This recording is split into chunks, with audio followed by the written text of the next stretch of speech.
You will hear a number of different recordings, and you will have to answer questions on what you hear. There will be time for you to read the instructions and questions, and you will have a chance to check your work. All the recordings will be played once only. The test is in 4 sections. At the end of the test, you will be given 10 minutes to transfer your answers to an answer sheet. Now turn to Section 1. Section 1.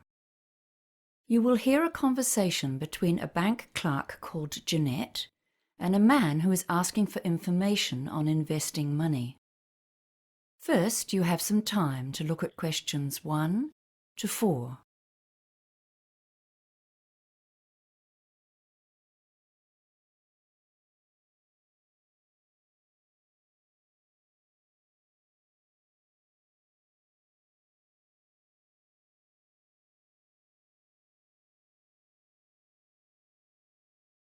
You will see that there is an example that has been done for you.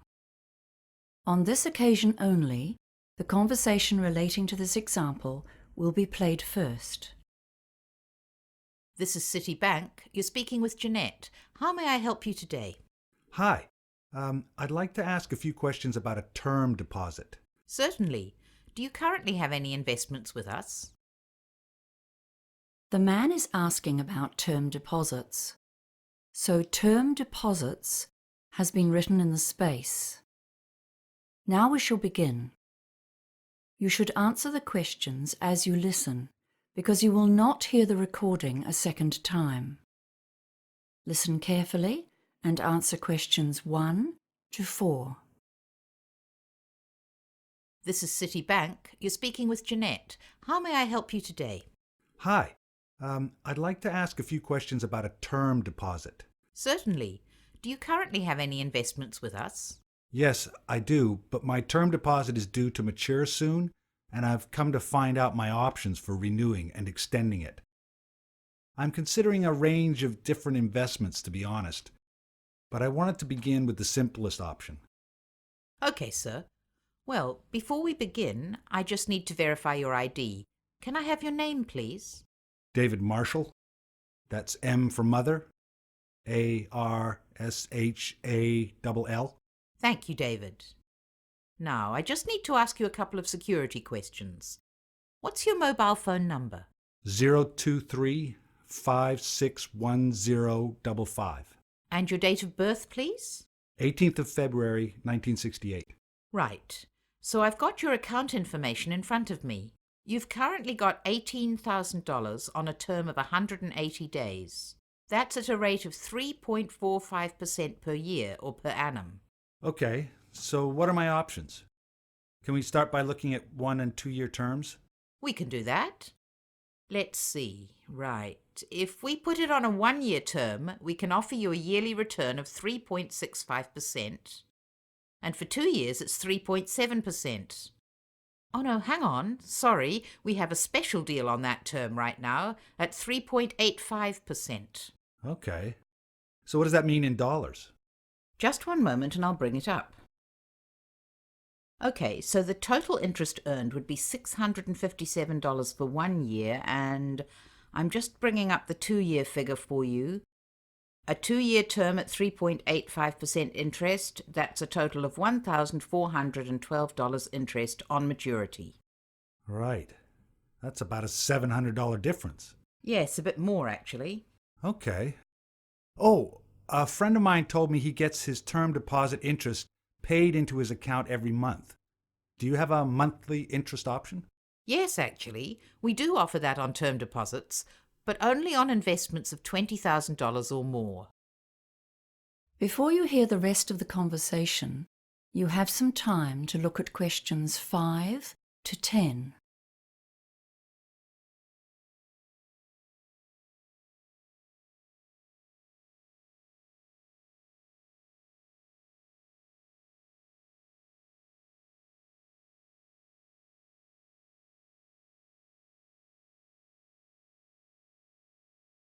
Now listen and answer questions 5 to 10. Can I ask if you've considered a PIE as an alternative investment option? A pie? Yes, it stands for Personal Investment Entity. It's an investment trust. Your earnings tend to be higher than they are for a term deposit because 28% is the maximum tax on those earnings. Okay, that sounds interesting. I've heard of those, but I've never really understood them. I thought they were called pies. They always sounded like something you eat.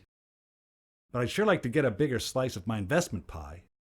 Well, with a PIE, your investment return changes depending on how much tax you normally pay. Oh, I see. According to my income bracket. Yes, that's right. For example, on a 2-year plan, if you're earning in the range between $48,001 to $70,000 at 30% tax, there's a 3.75% effective rate on PIE earnings. Okay. I'm actually on a 33% tax rate. Well, that's an even better return. If you're earning between $70,001 and $120,000, the effective interest rate is higher too. So let's have a look for a 2-year investment. The rate actually goes up to 3.92%. Wow. Okay. So a PIE may be the better option. Better than a term deposit, I mean. And can I do that with an $18,000 investment? Yes, the minimum deposit for a PIE investment is $10,000. Okay. And are there any hidden charges?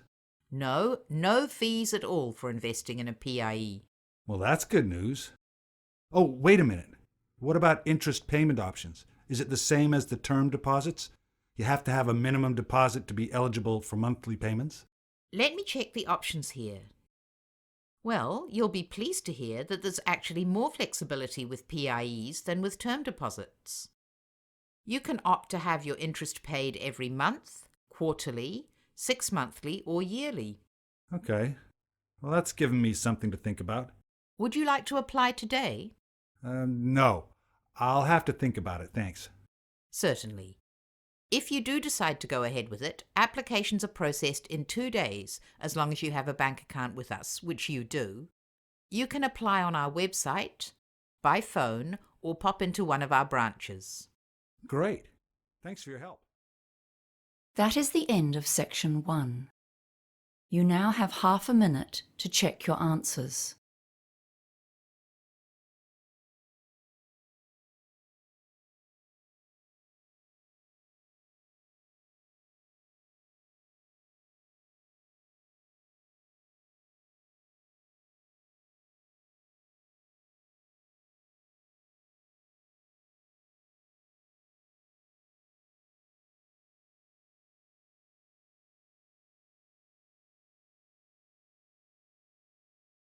Now turn to section 2. Section 2. You will hear a woman introducing the Lunar Realm amusement park. First, you have some time to look at questions 11 to 15.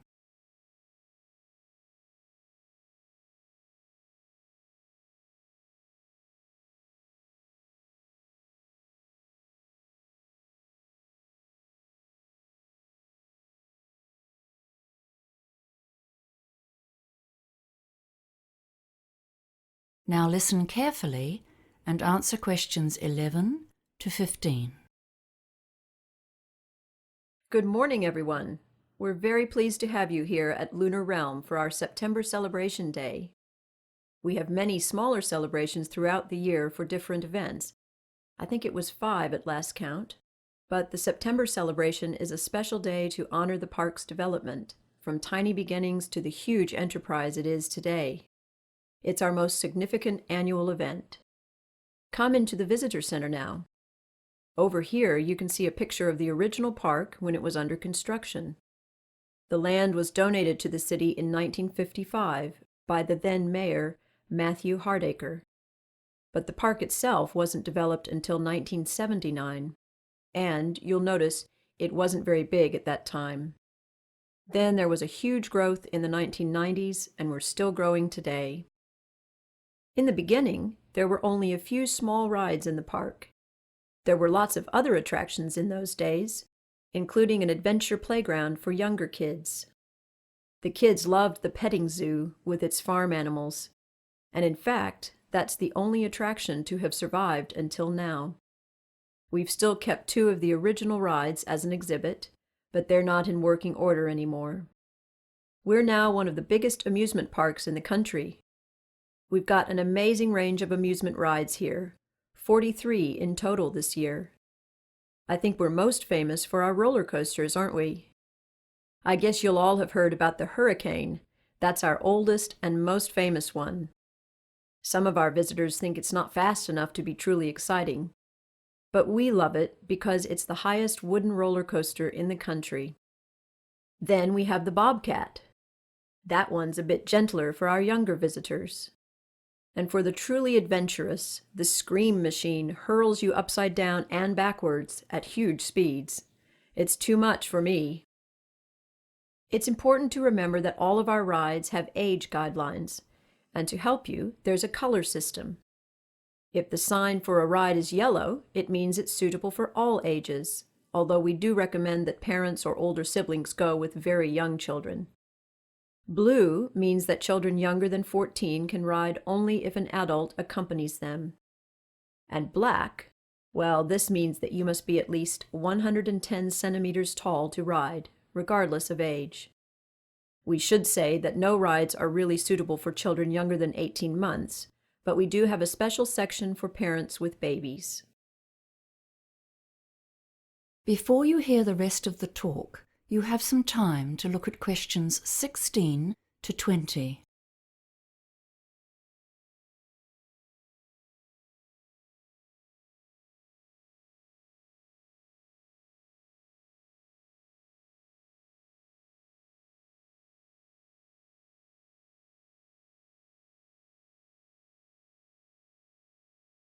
Now listen and answer questions 16 to 20. Now I'll tell you about the many options for food around the park. You can get a range of different cuisines, Italian, Chinese, and so on. All of that's in the food court in the center of the park. But there are lots of other places as well. If you want hamburgers, sandwiches, that sort of thing, you can find food stands everywhere. We pride ourselves on the quality of our food, and all of our vendors use fresh, healthy ingredients from local farms. Don't forget the special events we've planned for the anniversary celebration. There are 2 main events today, and they're both free. The first is the afternoon parade. It kicks off at noon, so arrive a bit early if you want a good view. The best place to see it is along the main street. It's all organized by final year school students. You'll see some gymnastics and acrobatics, hear music from a marching band, and see some fantastic floats. The parade has become one of our feature events of the year. The second big event today is an evening concert, which takes place at our main amphitheater. The concert features singing and dancing, costumes and lights, and there's a different theme each year. This year the theme is Hollywood, and it's all about classic style and old films. The concert starts at 7 p.m., but try to arrive by 6:45. Now, I know you're all eager to get out there and have fun, but before you go, I'm just going to tell you some information about safety and security. If anyone needs medical attention, we have help available. You can see on this map that next to the visitor center, which is where we are now, of course, can you see this red dot? Yes, so that is one of our 10 first aid centers. If you get hurt, all you need to do is ask a member of staff to direct you towards the nearest one. And kids, remember, if something happens, you get lost, and you can't find your parents, please tell someone who works at the park. Just look for someone dressed in the Lunar Realm colors, and they will assist you. And for anyone who has a problem of any sort, you can come and talk to a member of our security team at any one of the many guard stations. Those are the blue dots here on the map. Don't forget to take a copy of the map. That is the end of section 2. You now have half a minute to check your answers.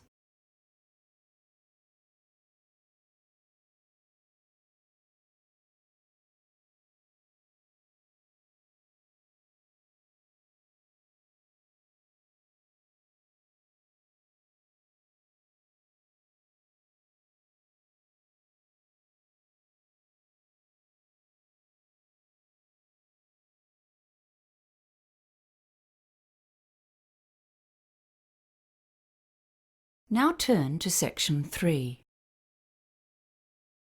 Section 3. You will hear a conversation between a peer tutor and an engineering student who needs help with a project. First, you have some time to look at questions 21 to 24.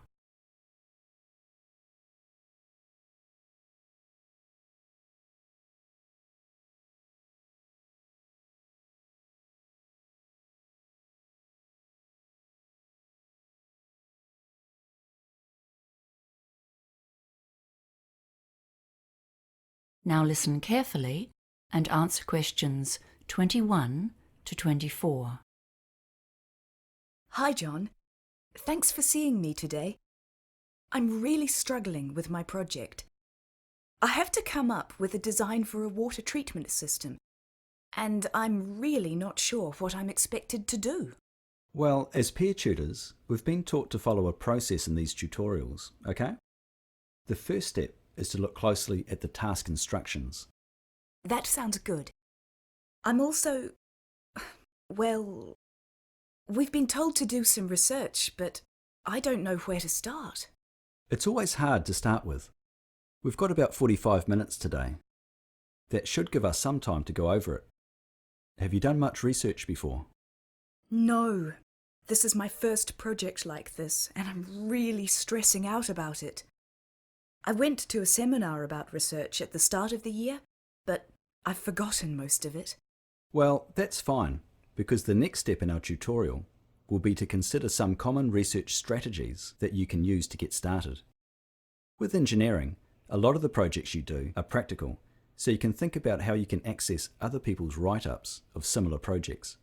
Yes, that sounds useful. How do I find those? Well, there's always the online databases, but you need to know what search terms to use. So, can you think of any useful terms? Cameroon, I guess? And maybe grey water? Yes, good. But those might not give you many hits. What about the type of research? I've always found it helpful to search for case studies, you know? There's probably a whole lot of those on systems set up for other villages in developing countries that you could look at. I've got a couple here actually. They're on different topics, but we can look at the structure and develop some useful ways to focus your research. Is there anything else you'd like to look at today? I can't think of anything right now. That all sounds good. Great. Then the next step is to come up with an action plan. How long have you got? To finish the project? 4 weeks, I think. It's due on the 6th.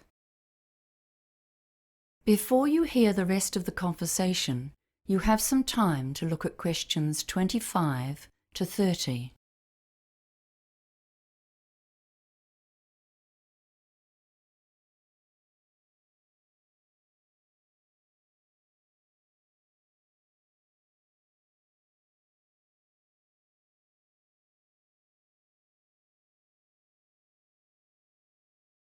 Now listen and answer questions 25 to 30.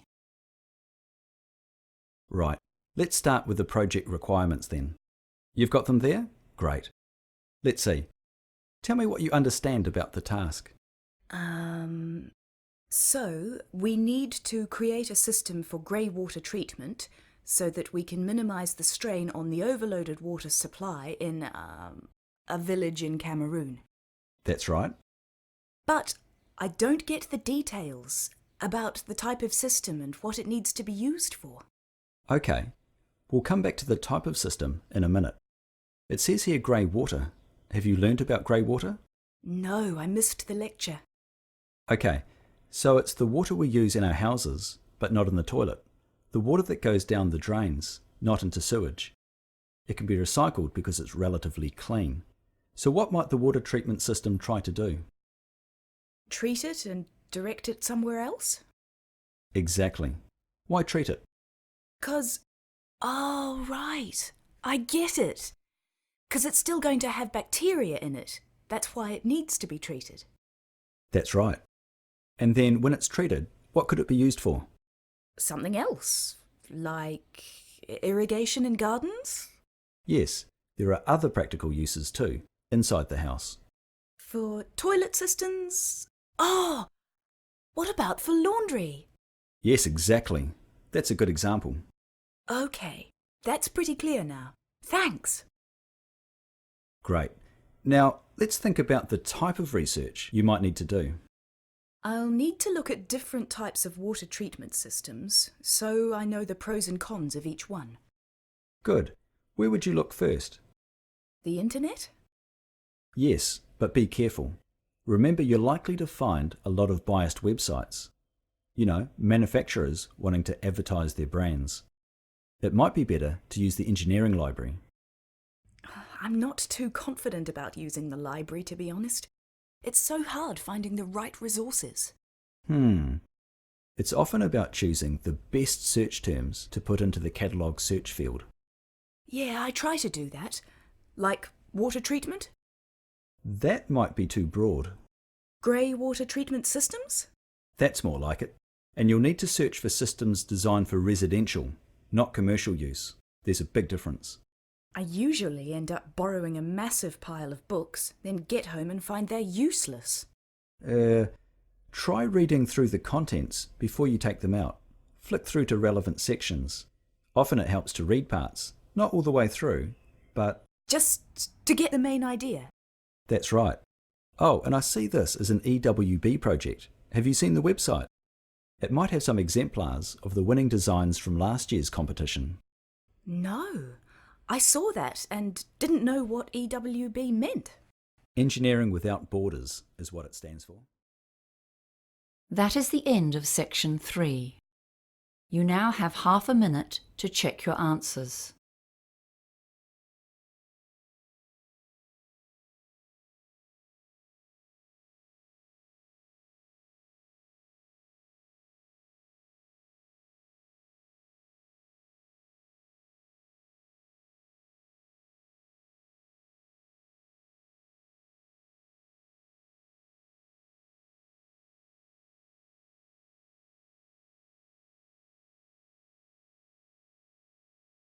Now turn to section 4.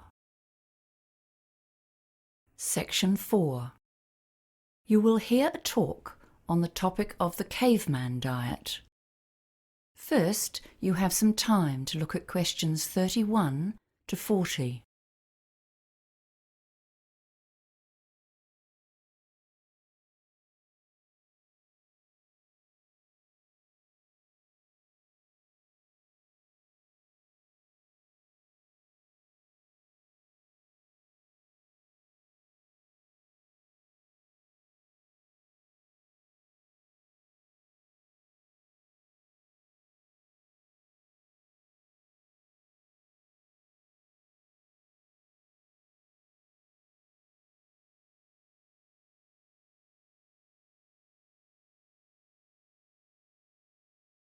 Now listen carefully and answer questions 31 to 40. Hello everyone. Do you use the internet? If I asked you what is the single most common topic for advertisements on the net, I suspect ads for weight loss would win hands down. After all, dieting is one of our current obsessions. We've all heard of the Atkins diet, the macrobiotic plan, the South Beach diet, the raw food eating plan. All of these fad diets and many more promise that you will lose kilos and live a healthy life if you just follow their plan. Today we're going to discuss one of the most well-known Western diet trends, the paleo or caveman diet. Firstly, what is this diet and where did it come from? Proponents of this diet argue that we need to return to basics, that is, to what our forebears ate many years ago. They say that our bodies are not well suited to digest complex carbohydrates such as grains and legumes. We should be eating a hunter-gatherer diet, rich in lean meat, fish, nuts and berries, and without wheat, oats or other grains that came into our diet after the invention of agriculture. Sounds logical, doesn't it? But let's look a little closer. The first question to ask about the caveman diet is, what did our ancestors actually eat? One way to discover this is to study the diets of existing hunter-gatherer tribes. Although these groups do tend to regard meat as the best source of food, they often have difficulty in finding it. In Africa, for example, over 50% of the time, the Bushmen tribes come home empty-handed from their hunting expeditions, despite being very skillful with equipment such as bows and arrows. So what do they eat when they can't get meat? Well, the wives come to the fore then, foraging for and cooking local plants. Most of the groups eat a lot of plants. These range through a huge variety of local species, including nuts, plantains and yams, and evidence suggests that this was true of our ancient ancestors as well.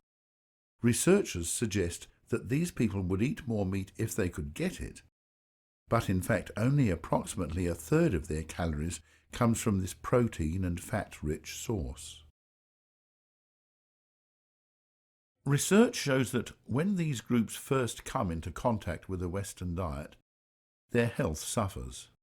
Once they're exposed to our diet of refined carbohydrates and sugars, they quickly develop our lifestyle-related diseases. However, that does not mean that the human digestive system is suited to digesting only a few sources of food, nor that it cannot change to accommodate different food sources. In fact, the evidence would suggest exactly the opposite.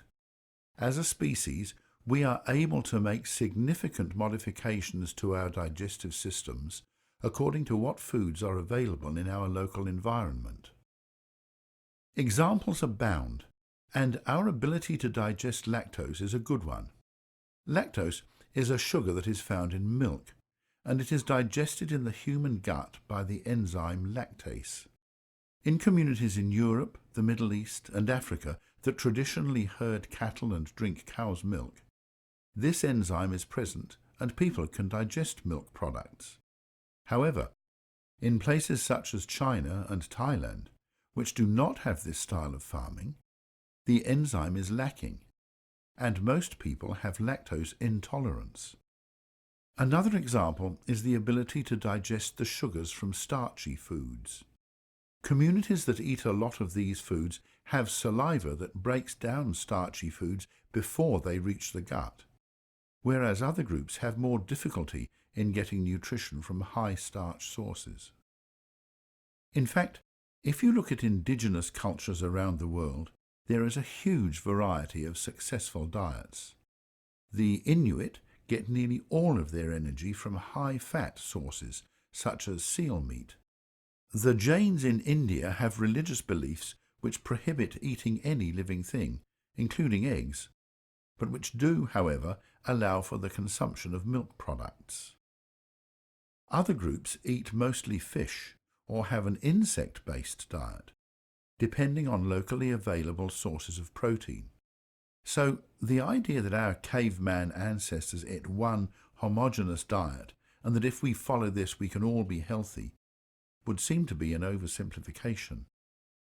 Diets are the result of complex cultural dietary practices. People can and will eat just about anything. So, if we can eat a variety of diets, is there anything actually wrong with following the caveman diet? Well, firstly, on a practical level, it's an expensive way to get your daily calories. Few of us can afford to satisfy all of our energy requirements on a diet which depends on lean wild meat and nut oils. A few carbohydrates provide a cheap, filling and substantial energy boost for most of us. Secondly, a diet which includes a large proportion of red meat may not be good for our long-term health if our bodies are adapted to a sedentary lifestyle and a plant-based diet. We simply get less exercise than our ancestors did, and so we are more prone to some illnesses than they were. Finally, if we all start to eat a wild meat-based diet, this will have negative implications for the environment, because it's not a sustainable way to feed a lot of people. That is the end of section 4. You now have half a minute to check your answers.